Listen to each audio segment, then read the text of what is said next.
Hello जी, राम राम जी। आप सभी का स्वागत है मेरे यूट्यूब चैनल पर। आज है 1 जनवरी। सभी मेरी यूट्यूब फैमिली को हैप्पी न्यू ईयर। और चलो करते हैं खाना बनाने की तैयारी। तो आज खाने में बनाऊंगी मैं बाजरे का चूरमा।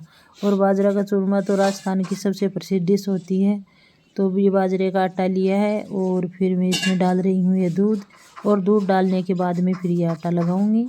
और दूध डालने का तो यही रीज़न है कि इससे चूरमा अच्छा भी बनता है और हाथ से ही बना लेते हैं। मामजस्ता या मिक्सी काम में नहीं लेना पड़ता है, तो इसलिए मैं चूरमा बनाती हूँ तो दूध डाल के ही आटा लगाती हूँ। अगर गेहूं का बनाते हैं तो उसमें तो थोड़ा घी डाल लेते हैं, लेकिन बाजरे के आटे में घी नहीं डलता है। ये तो दूध डाल के ही आटा लगाती हूँ। और फिर मैं मोटी मोटी रोटियां बनाऊंगी और फिर इसका चूरमा बनाऊंगी। और ये व्लॉग है मेरा 31 दिसंबर का और ये रात को मैं खाना बना रही हूँ।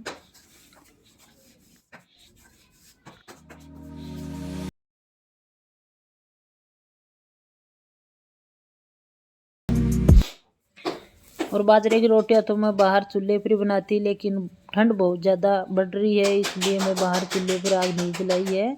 और ये रोटियां आज मैं किचन में ही बना रही हूँ, गैस पर ही। अगर बाजरे की रोटी बनाते हैं तो चूल्हे पर बना की, अगर चूरमा बनाते हैं तो और ही अच्छा बनता है। लेकिन क्या करें, बाहर तो बहुत ज़्यादा ठंड है। और फिलहाल 2-3 दिन से तो ठंड बहुत ज़्यादा बढ़ रही है और मौसम भी ठंडा हो रहा है, बारिश जैसा हो रहा है।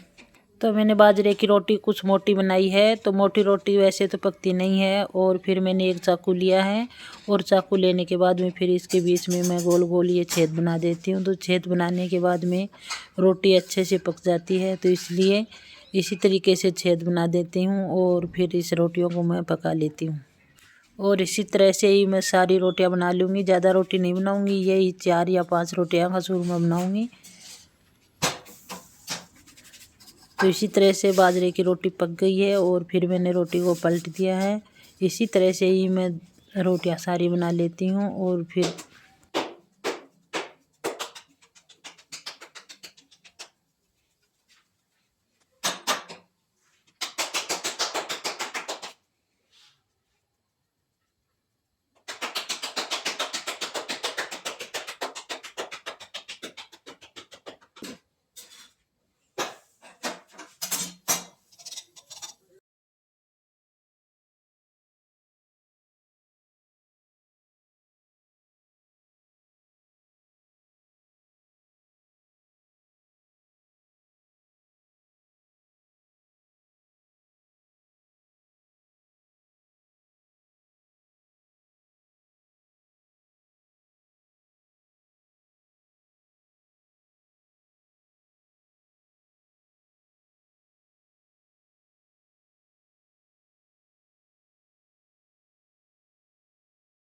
मैंने रोटियां बना ली है। और रोटी बनाने के बाद में फिर मैं रोटियों को छोटे छोटे टुकड़े करके रख देती हूँ ठंडा होने के लिए।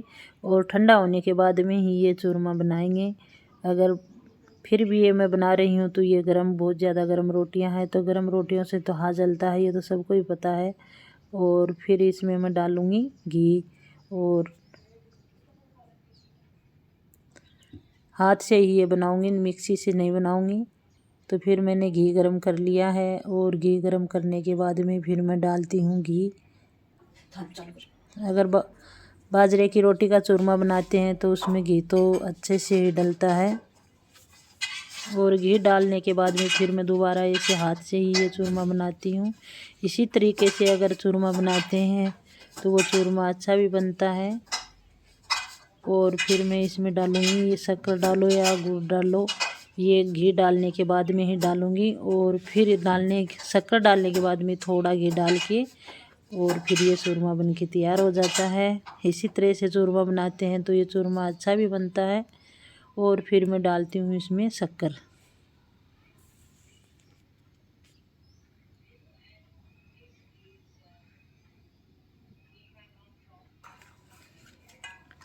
और शक्कर डालने के बाद में फिर मैं दोबारा इसमें घी डालती हूँ। और घी डालने के बाद में फिर शक्कर को मिक्स कर देती हूँ।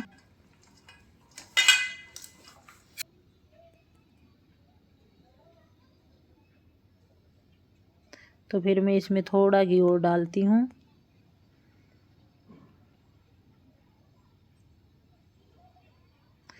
तो चूरमा बन के तैयार है।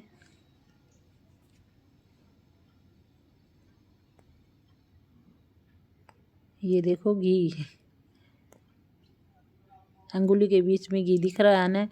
अगर बाजरे का चूरमा बनाते हैं तो इसी हिसाब से बनाओ, ये चूरमा बहुत ही अच्छा लगता है। तो फिर मैं बना लेती हूँ बाजरे के चूरमे का लड्डू।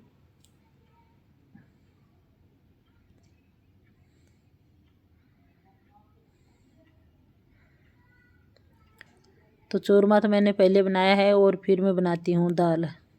तो दाल बनाने के लिए कुकर रखा है और मैं बना रही हूँ चूरमे का पिंडा, लड्डू बोलते हैं, और हमारी मारवाड़ी भाषा में बोलते हैं चूरमे का पिंडा।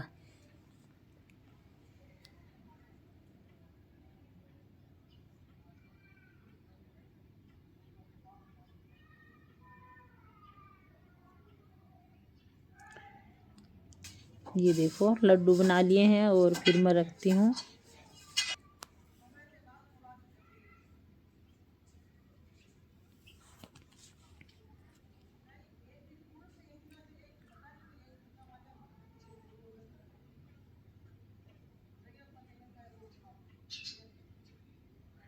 तो फिर मैं ये डाल देती हूँ इसी टिफ़िन में, नहीं तो ये ठंडा हो जाएगा। ठंडा होने के बाद में तो वैसे भी अच्छा नहीं लगता है, ठंड बहुत ज़्यादा बढ़ रही है।